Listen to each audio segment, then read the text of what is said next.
आज की रात करीब 10 बजे शहर से कुछ दूर एक सुनसान सड़क पर एक कार तेज गति से दौड़ रही थी, जिसमें 3 नौजवान लड़के अभी अभी शहर के किसी बड़े बार में शराब का नशा करके घर के लिए निकले थे। तीनों किसी चिंता में एकदम शांत बैठे थे। तभी सामने की लेफ्ट सीट पर बैठे राजू ने अंकित से डरी हुई आवाज में कहा, भाई अंकित, कल रात जो हुआ बहुत बुरा हुआ यार। राजू, तो यही बात मुझसे कितनी बार कह चुका है, मुझे याद नहीं, पर तू उसके बारे में ज्यादा सोच मत। जो हुआ वो बदलेगा नहीं। उस घटना को एक बुरा सपना समझकर भूल ही जाना हम तीनों के लिए बेहतर होगा। क्यों मोंटी, कुछ समझा? वैसे बताने के लिए शुक्रिया, पर ये बात तो मैं आज सुबह ही समझ गया था। बस मुझे थोड़ी चिंता इस बात की है कि उसी को लेकर तुम लोग मुझे आज दोपहर से परेशान कर रहे हो। मोंटी ने बड़े ही आसानी से यह बात बोल दी, जैसे कि कुछ हुआ ही ना हो। राजू और अंकित ने कल के मुकाबले आज थोड़ी कम पी रखी थी। हे मोंटी, ये तू बोल रहा है? कल हम कितने नशे में थे तुझे याद है? कल हमने शराब के नशे में कितनी भयंकर गलती की है, और ये सब तेरा ही प्लान था। राजू ने पश्चाताप की आवाज में कहा, छोड़ ना यार, वो देख सामने मेरा ठिकाना आ गया है। ठीक है दोस्तों, मैं चलता हूँ। अंकित, सामने रोक दे भाई। मोंटी ने बात को टालते हुए कहा। गाड़ी किसी बड़े से बिल्डिंग के सामने आकर रुकी। यह सिर्फ अकेली ऐसी बिल्डिंग थी जो कि सबसे ऊंची थी। बाकी आसपास तो कुछ छोटे छोटे मकान ही थे, और उनसे कुछ ही दूरी पर काली घनी झाड़ियां थी जो बड़ी ही डरावनी दिखाई दे रही थी। मोंटी गाड़ी से उतरा और अपने साथियों को गुड नाइट कहते हुए बिल्डिंग की ओर मुड़ा। इधर अंकित ने कार घुमाई और सीधे राजू के घर का रास्ता पकड़ लिया। अचानक सामने से एक काली धुएंधार परछाई आई और हमको धीमी गति से पार करते हुए पीछे की ओर कहीं गुम हो गई। राजू और अंकित दोनों ही चौंक गए कि अभी यह जस्ट क्या हुआ था। तभी गाड़ी चलाता हुआ अंकित बोला, हे राजू, शायद आज भी हमको कुछ ज्यादा ही चढ़ गई है। चल चुपचाप घर चलते हैं। मैं तुझे छोड़ देता हूँ, फिर मैं अपने घर के लिए निकलूंगा और गहरी नींद में सो जाऊंगा। ज्यादा सोचूंगा तो पागल ही हो जाऊंगा, और तू भी सीधे जाकर सो जाना, और नींद ना आए तो एक आध पैक शराब और गटक जाना, अपने आप ही नींद आ जाएगी। इतना कहकर अंकित चुपचाप गाड़ी की स्पीड दुगुनी करता हुआ स्टीयरिंग संभालने लगा। और राजू ने अपने मन में सोचा कि शायद कल रात को मैं अपने घर पर ही रुकता तो अच्छा होता। गाड़ी सुनसान रास्ते पर थी। दोनों ओर के जंगलों की तेज हवा रौ रौ करते हुए इधर से उधर भटक रही थी। कहीं से किसी पेड़ पर बैठे उल्लू के चीखने की आवाज आ रही थी। इधर मोंटी सीटी बजाता हुआ धीरे धीरे बिल्डिंग की ओर बढ़ रहा था। तभी उसके पीछे कोई दिखा।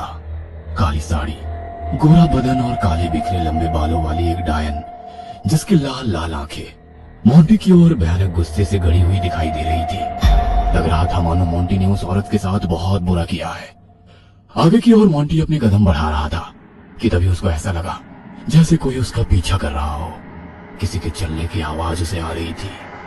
चलने की आवाज उसकी ओर धीरे धीरे तेज होने लगी। उसने जैसे ही पीछे मुड़कर देखा, उसे वहां कोई भी दिखाई नहीं दिया। उसे लगा शायद उसका वहम होगा। उसने सामने देखा, तभी अचानक वो डायन उसके चेहरे के एकदम करीब आ गई और डरावनी रस्सी से गायब हो गई। मोंटी कांप उठा। वो बहुत डर गया था। डर के मारे उसके शरीर से पसीना निकलने लगा। वो सीधे एस्केलेटर की ओर भागा। वो अंदर गया और सीधे 10वें माले का बटन दबाकर डर के मारे कांपने लगा। एस्केलेटर का दरवाजा बंद हुआ और मशीन चलने लगी। कुछ फ्लैट्स पार करने के बाद एस्केलेटर की लाइटें जगमगाने लगी और अचानक बंद हो गई। जैसे ही उजाला हुआ, सामने वही डरावनी डायन का भयानक चेहरा दिखाई दिया। मोंटी की बोलती बंद हो गई। वह जोर से चिल्लाना चाहता था, पर उसके मुंह से एक आवाज तक नहीं निकल पा रही थी। वह पूरी तरीके से डर चुका था। तभी अंधेरा हो गया। मोंटी ने जैसे ही अपनी आंखें बंद की, उजाला हो गया। उसने सामने देखा, उसे वो दिखाई नहीं दी। 10वां माला आ चुका था। हाथों से अपने चेहरे का पसीना पोंछते हुए उसने ऊपर देखा। वो डायन ऊपर एस्केलेटर पर लटकी हुई मोंटी की ओर डरावनी हंसी में देखे जा रही थी। एस्केलेटर का दरवाजा पूरा खुलने को ही था कि मोंटी तुरंत ही वहां से भाग निकला और अपने रूम की चाबी जेब से निकालकर अपने दरवाजे पर आ गया। उसने लॉक खोला, दरवाजा बंद किया और सीधे अपने बिस्तर की ओर पलायन किया। उसने बिस्तर से चादर उठाया और अपने पूरे शरीर को उस चादर से बिस्तर में छिपा लिया। वो डर के मारे कांप रहा था कि तभी अचानक किसी ने पैरों की ओर से चादर को खींचा। मोंटी की हालत खराब हो गई। डर के मारे उसकी आंखें गीली हो चुकी थी। तभी उसे किसी के जोर जोर से हंसने की आवाज आने लगी। मोंटी ने बिस्तर पर बैठे बैठे सामने की दीवार पर कुछ देखा। वो डायन मोंटी की ओर अपनी लाल आंखें और चेहरे की डरावनी हंसी को टिकाए धीरे धीरे दीवार से नीचे उतर रही थी। मोंटी समझ चुका था कि उसके साथ ये सब क्या और क्यों हो रहा है, उसके सामने कल रात का सारा दृश्य आने लगा। उसे लगने लगा कि उसका समय आ चुका है, अब वो नहीं बचेगा। वह जानता था कि ये डायन कौन है जो उसके साथ ऐसा कर रही है। वह डरते हुए एकटक उस दीवार से उतरती हुई डायन को शून्य की स्थिति में घूर रहा था कि तभी अचानक वो डायन मोंटी की ओर झपटी और उसे खिड़की से बाहर फेंक दिया। वह हवा में था कि तभी वो नीचे की ओर सरसरा कर गिरने लगा। बिल्डिंग की बाहरी और नीचे जमीन पर मोंटी धड़ाम से आ गिरा। उस डायन ने टूटी खिड़की से जमीन पर गिरे मोंटी को देखा और बड़ी सी हंसी में वो कहीं गायब हो गई। इधर राजू को उसके घर छोड़ अंकित अपने घर के लिए निकला। आसपास इतना सन्नाटा था कि उस सन्नाटे में उसे घुटन सी होने लगी। अकेली सड़क पर अंकित ने अपनी गाड़ी की स्पीड एकदम से बढ़ाई और सनसन करते हुए गाड़ी को भगाने लगा ताकि वो घर जल्दी पहुंच सके। उसने सोचा कि मेरा घर अभी 18 किलोमीटर की दूरी पर है, क्यों ना गाने ही सुनता चलूं, तो ये भयानक सन्नाटा खत्म हो जाएगा। वो कोई पुराना सा गाना लगाने ही जा रहा था कि तभी अचानक उसकी गाड़ी से किसी के टकराने की आवाज हुई। उसे लगा कि उसने किसी को जैसे अपने गाड़ी के पहियों तले कुचल दिया हो। उसने गाड़ी का ब्रेक पकड़ा और अपने दाईं ओर के दरवाजे के छोटे से आईने में पीछे झांक कर देखा। सड़क पर बेहोशी की हालत में कोई स्त्री उसे दिखाई दे रही थी। अंकित ने दरवाजा खोला और पीछे सड़क पर बड़ी उस स्त्री की ओर जाने लगा। उसकी धड़कन तेज हो गई। उसने सोचा कि अब ये मुझसे क्या हो गया। उसका शरीर कांपने लगा। उसके माथे से डर की एक लहर उमड़ रही थी। वो धीरे धीरे उस स्त्री की ओर पहुंचा। उसने उस स्त्री के कांधे को पलट कर देखा।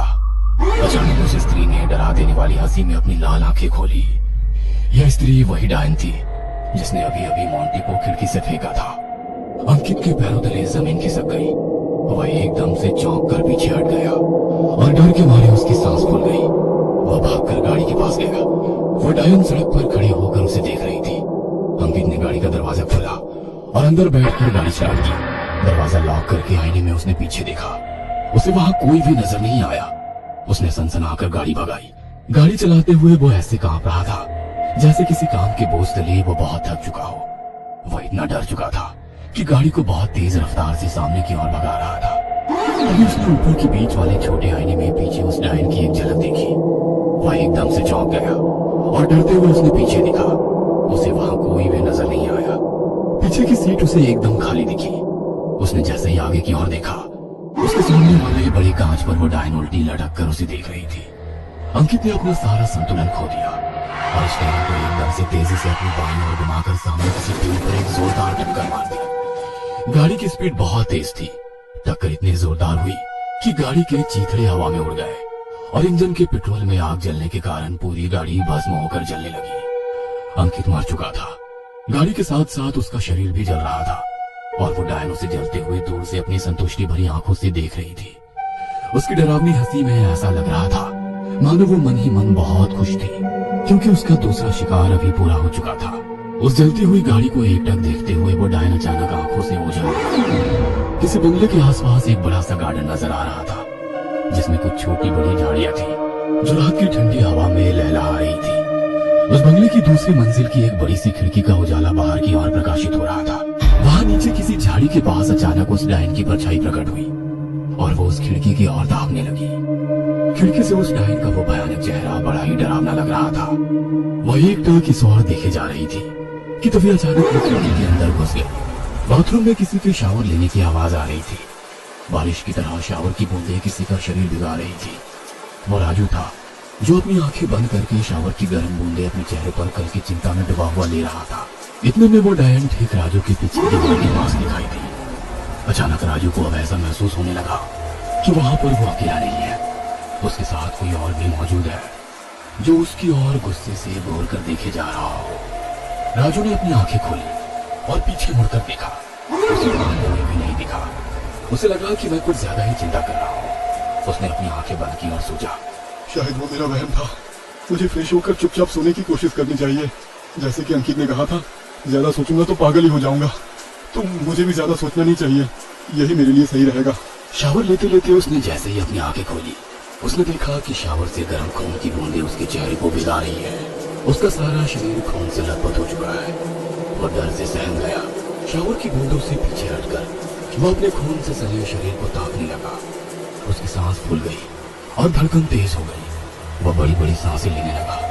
एक पल में ही उसने अपनी आंखें बंद की और खोल दी। उसने देखा कि सब कुछ नॉर्मल है। उसका शरीर पानी से भीगा है, ना कि खून से। उसने शावर की बटन बंद की और खुद को जल्दी से टॉवेल में लपेट लिया और फिर बाथरूम से बाहर निकल आया। वो घबराया हुआ था। घबराहट में उसने अपने नंगे शरीर को कपड़ों से ढक लिया और वो सीधा आईने के सामने घबराते हुए जा खड़ा हुआ और अपने गीले बालों को टॉवेल से पोंछते हुए बड़ी बड़ी सांसें लेकर कुछ सोचने लगा। ये जो अभी हुआ था वो क्या था? क्या वो सच में हुआ था या कोई सपना था? उस आईने के सामने बालों को पोंछते हुए वो ऐसा सोच ही रहा था तो फिर अचानक उसे आईने में किसी की परछाई दिखी। वो डायन उसे अपनी डरावनी हंसी में लाल लाल आंखों से घूर रही थी। राजू ने उसको देखा, वो चौंक गया। उसने पीछे पलटकर देखा। राजू को उस डायन का भयानक चेहरा दिखाई नहीं दिया। राजू ने जैसे ही आईने की ओर मुड़कर देखा, उसे वो डायन का डरावना चेहरा नजर आया। वो डर के मारे हड़बड़ाकर पीछे खिसक कर नीचे गिर गया। वो थर थर कांप रहा था। बड़ी बड़ी सांसें लेकर उस डायन को शून्य की स्थिति में घूरने लगा। उस डायन को वो पहचान चुका था। कपकपाहट भरी आवाज में राजू के मुंह से कुछ शब्द बाहर निकल पड़े। तुम तो वही हो। तुम यहाँ कैसे? तुम तो मर चुकी। राजू अपनी बात पूरी करता इससे पहले वो डायन अचानक उस पर झपट पड़ी और अंधेरा हो गया। कल रात के करीब 10:43 में शहर से बाहर किसी अकेली सड़क पर एक बहुत ही आकर्षक और सुंदर स्त्री किसी से फोन पर बातें करते हुए सामने की ओर तेजी से चली जा रही थी। अपने गोरे बदन पर उसने काली साड़ी लपेटी थी जो उस स्त्री को और भी आकर्षक बना रही थी। उसके खुले लंबे बाल ठंडी हवा में उड़ते हुए बड़े ही सुंदर दिखाई दे रहे थे। वह स्त्री फोन पर किसी से कह रही थी कि आज ऑफिस में उसे कुछ ज्यादा ही काम होने के कारण वो इतनी लेट हो गई है। उसने कहा, माँ तुम्हें चिंता करने की जरूरत नहीं है, मैं रास्ते पर ही हूँ। घर से केवल 12 मिनट की दूरी पर। रास्ता सुनसान है और बड़ा ही डरावना है। बहुत सन्नाटा भी है यहाँ, पर मैं जल्दी पहुँच जाऊंगी। कानों में हेडफोन लगाए तुमसे बात कर रही हूँ और फोन की टॉर्च भी सामने करके लगाई हूँ। तुम सो जाओ, मैं अभी फोन रख रही हूँ। 2-4 गाने सुनते हुए घर पहुँच जाऊंगी, तुम चिंता मत करो। इतना कहकर उसने कॉल की लाइन काटी और 90 के दशक का कोई पुराना हिंदी सॉन्ग सुनने लगी। गाने सुनते सुनते वो स्त्री तेजी से चलती जा रही थी ताकि घर जल्दी पहुंच सके, क्योंकि उस सड़क पर उसके अलावा कोई और नहीं था। उसने अभी तक केवल एक सॉन्ग ही सुना होगा कि तभी अचानक तेज रफ्तार से आती हुई एक कार उसके पास से होकर गुजरी और आगे जाकर रुकी। रिवर्स होकर कार पीछे की ओर आई। वह स्त्री डर गई। कार से 2 लोग उतरे और स्त्री का मुंह बंद करके उसको पकड़ा और कार के अंदर ले जाकर उसे बंद कर दिया। दरवाजा बंद हुआ और वो कार तेजी से किसी सुनसान गली जंगल के रास्ते चली गई। गाड़ी हवा से बातें कर रही थी। अनुभव राजू ने उस स्त्री का मुंह बंद कर दिया था और उसके हाथों को अपने पैरों से कसकर जकड़ लिया और मोंटी उसके पैरों को दबोचकर छोटी हंसी में अपनी कमीज उतारने लगा। गाड़ी सन करते हुए जंगल के रास्ते तेज रफ्तार में आगे की ओर जा रही थी कि तभी उस गाड़ी की रफ्तार बहुत धीमी हो गई। वह धीमी गति में सड़क के किनारे किसी पेड़ से नीचे जा रुकी। दरवाजा खोलकर अंकित बाहर निकला और पीछे मोंटी के साइड का दरवाजा खोलकर अंदर घुस गया। मोंटी ने अपनी गंदी हवस को बुझा लिया था और उस स्त्री को राजू के साथ मिलकर कसकर पकड़ने के बाद अंकित के लिए उसे खुला छोड़ दिया था। कुछ देर होने के बाद राजू ने भी बिल्कुल वैसा ही किया। अब तक उस स्त्री की हालत बहुत खराब हो चुकी थी। सुबह के 3 बजे तक वह तीनों दोस्त उस स्त्री के साथ ऐसा दुष्कर्म करते रहे। उस स्त्री की जान में जान नहीं बची थी। उसकी हालत इतनी खराब हो चुकी थी कि वो स्त्री बहुत देर से बेहोश होकर कार में नग्न अवस्था में पड़ी रही। उन लोगों ने बेहोशी की हालत में भी उसके साथ बेशर्म भरा दुष्कर्म किया। फिर उसे उसके कपड़े पहनाकर कार को स्टार्ट करते हुए कुछ दूर किसी छोटी टेकड़ी की खाई पर ले गए और फिर इन तीनों ने बेहोशी की हालत में ही उसे खाई में नीचे फेंक दिया। वो नीचे गिर रही थी। नीचे नदी में पानी की लहर कुछ ज्यादा ही तेज लग रही थी। उसकी पानी से एक जोरदार टक्कर हुई। टक्कर की आवाज आसपास गूंजी और फिर बंद हो गई। पानी का बहाव उस स्त्री को दूर कहीं लेकर जाने लगा। ऊपर खड़े रहकर उन तीनों ने बड़ी ही बेशर्मी के साथ उसे नीचे गिरते देखा और फिर तीनों अपनी कार में बैठकर कहीं दूर निकल गए। पानी का बहाव अब तक उसके शरीर को कहीं पर अपने साथ लेकर जा रहा था। वह स्त्री अब मर चुकी थी। उसके जीवन में हमेशा के लिए अंधेरा छा गया था। अचानक उस स्त्री की क्रोध में जलती हुई लाल आंखें खुली और वह सुंदर स्त्री हर किसी को डरा देने वाली एक भयानक डायन में बदल गई, उन तीनों से अपना बदला लेने के लिए।